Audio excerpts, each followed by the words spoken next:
even better. Just walk away with it. Go run out the back mid-interview. We've basically gone from Kane telling Freddie he needs to ride a shovel. Yeah, I didn't even get that until Gabby had to explain it to me what was happening. And then I've come over and I've gone, Kane, what do I need to use? And he's put this in front of me. Yeah. I don't know what that says, Freddie. So we not just going to hear me very well, but we noticed this mast during the race. Great videoing. Yeah. Just coming at me. That'll do. So we noticed this mast during the races, and obviously you noticed this is fucking nothing. Yeah. Tell us about it. What is it? It's super It's the cross weird section. looking. The cross section is mad. It's really fast. I hope that comes out. It's really loose. So you were saying the leading edge line. So you've gone straight trailing edge line, but pretty aggressive leading edge line. Why? The whole idea is to move the weight of the base plate further forward, closer to the wing. And so that means you can run the foil a little further forward in the box, and the weight is more centered between your feet, and so you lose a little bit of swing weight. And this is that whole, so when people talk about weight, and moving weight in an optimal location, we've done brilliant KT branding here, haven't we? We're just behind the toilets. Oh, there we go. When people talk about moving weight, so you want the weight centered around the front wing. Yeah, which is not between the mast, your feet. The front wing, between your feet. Yeah, okay. yeah. So that's the premise of that cross section. It's actually about weight rather than hydrodynamics. It is, yeah. So it doesn't really matter what that line of the leading edge is like. Yeah. One of the heaviest parts of the whole setup is that right there. Yeah. You know? This is a big, thick piece of carbon. Which yours is quite aggressively tapered. Yeah. Like more than most. It weighs a ton, and you don't want it way in the back. You want to bring that closer between your feet.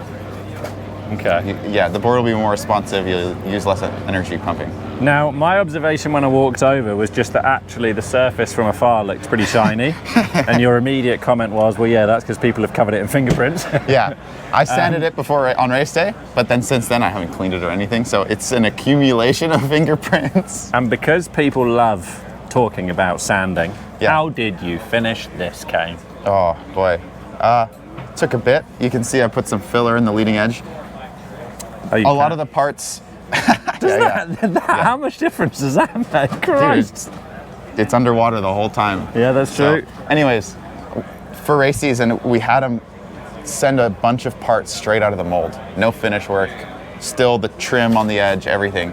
And so I went through and I finished it all myself, made it perfect, and had to do some filling and clear and stuff along the way.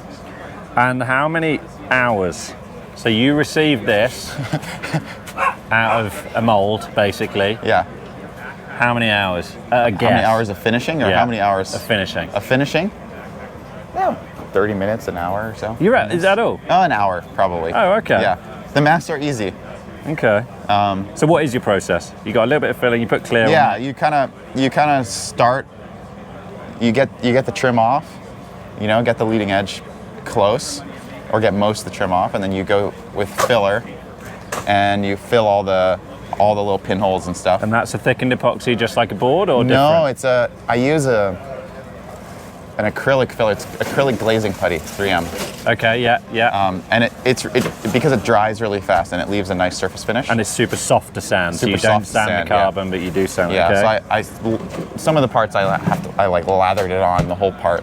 Is it one of those where it's like you put more on because it's all going to come off super It's all easy? going to come off, covered the whole thing. You just run it under the hose and sand it with 600 and it gives you a really nice finish. So filler? And then you go with the fine grit and you tune up the leading edge, tune up the trailing edge, make the thing all perfect. And so it's probably, the longest time is the filler. Getting all the filler off takes a while. So then 600? And then a clear 600, or no clear? Then this one has a clear on it. So, this one has a clear sand. The surface is nice and sealed then. And she goes. When are they for sale? I don't have a date yet. What price would you ASAP. put on a Kane prepared mast if a customer asked? Wow, going rate. Yeah, what is the Chubanga going guy, rate? I'm a couple steps lower than Chubanga. Okay, so fine. he's going like 300 a set, full foil set. Fair. to hand finish. To hand for them. finish. So what are you going to charge? So I probably charge like half that. You shouldn't have said it takes an hour. If you start with a nice part, like if I start with one that the factory finished, Yeah, like a production that has one. clear on it, Yeah. it only takes like the 15 minutes to actually get nice. And how much of a boost was this? Because you smashed the foil surf race league here. It was a little bit embarrassing for some of your competitors, less so for others. How much of that was this? Yeah, it helps a lot with the pumping because when you go deep during your pump, you don't suddenly like hit a wall when you submerge the mast. So Sick. the thin mast makes a big difference. All right, off you go, Freddie, run away. Thanks, Kane. Thank you.